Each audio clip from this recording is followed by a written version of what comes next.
Welcome back to video 2. We're going to pick up right where we left off, and then we're going to slide into the legal problems, of which there is a lot. So let's just jump back in and pick up where we left off. Let's go. Now, with everything going on with this company, you have to take a look at the character of Meghan Markle. The truth is, Meghan has schemed, she has plotted, and she never takes accountability for anything. It's always somebody else's fault, somebody else's stuff. Frankly, I can't imagine how she suckered Melinda Gates, of all people, into getting into this. But these pictures are supposed to show that she can deal with children, that children do like her. Children don't like her. She's not a natural with children. And in case you didn't notice, all those kids have popcorn in their hands. That's how they got the kids to come on, by giving them free popcorn. For those of you who may not have noticed this little tiny detail, in case you didn't notice, it appears to me that the photographer that took those pictures is the same one that went with them to Colombia. So she had to have brought her own personal photographer with her to take these pictures. Once again, using other people's children for photo ops. What Meghan Markle has not figured out is that all this self-promotion really turns people off. If she wanted to donate money like Oprah and Melinda Gates, you don't see Oprah and Melinda Gates there hugging children and making sure that they're in the promos, do you? No, they simply put their name on it. There was absolutely no need for Meghan to go there and sit down and make sure all the girls had the matching t-shirts and make sure they had popcorn and there was enough stuff there to make friendship bracelets. Where do you think she got the idea for the friendship bracelets from?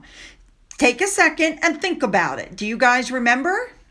That's right, ladies and gentlemen. The friendship bracelets were spotted on members of the royal family. There was Camilla, there was Charles, there was Charlotte, and there was George. And suddenly, Meghan's making friendship bracelets with these kids. I don't know about you guys, but I'm so sick of her victim mentality. She's been given everything, the best of everything. She's traveled the globe. She's been given titles.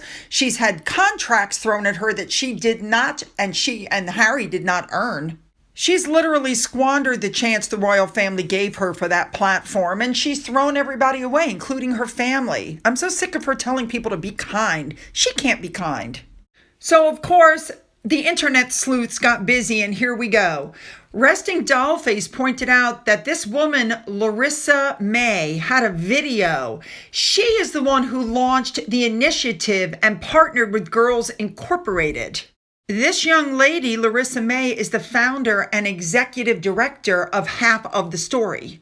She goes on to talk about how after she's worked so hard for 10 years, she's finally partnered up with Girls Inc.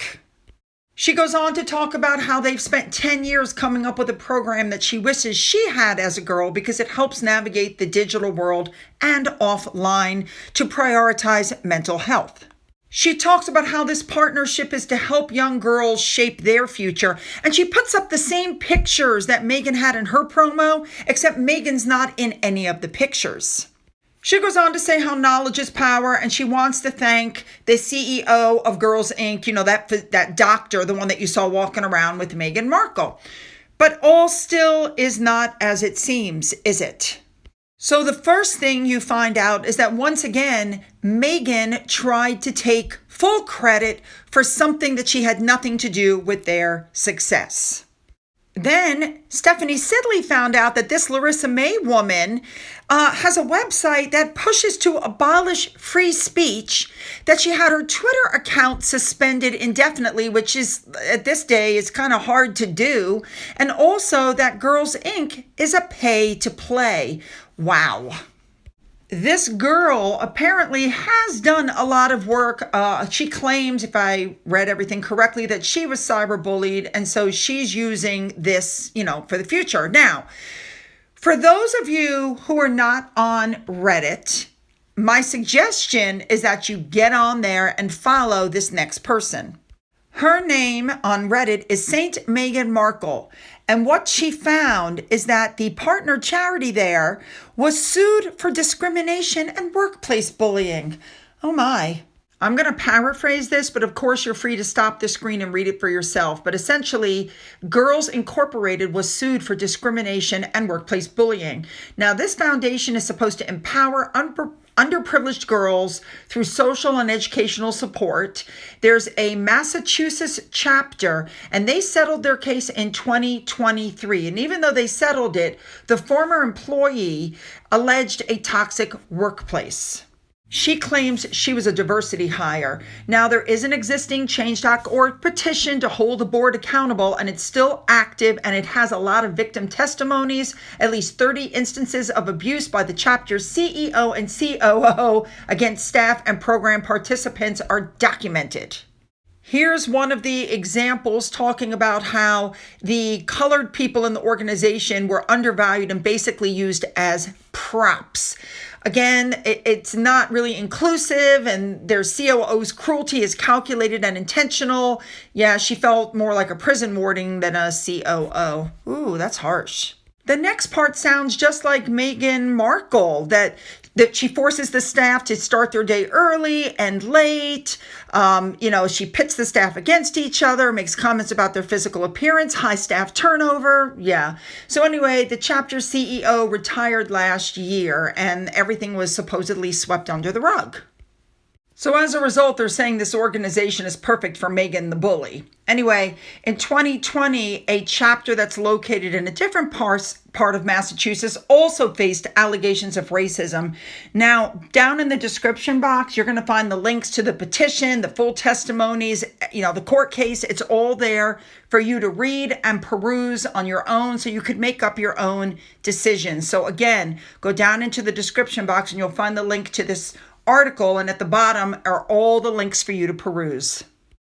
Now, really quickly, these next slides are going to go by really quickly, so stop the screen and read it if you want to. But on June 17th of this year, another civil case was filed against Girls Incorporated. There are 9 main thoughts underneath this case, 9 main points. Number 1, unlawful business practices. Number 2, failure to pay minimum wage. Number 3, failure to pay overtime.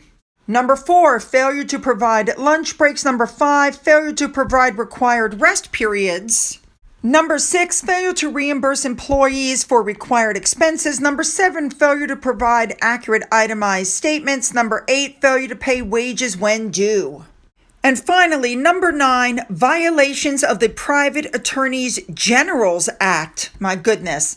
This case is definitely going to be one for the books. I will keep an eye on this. I will let you know what happens. But as of right now, it is still an active case.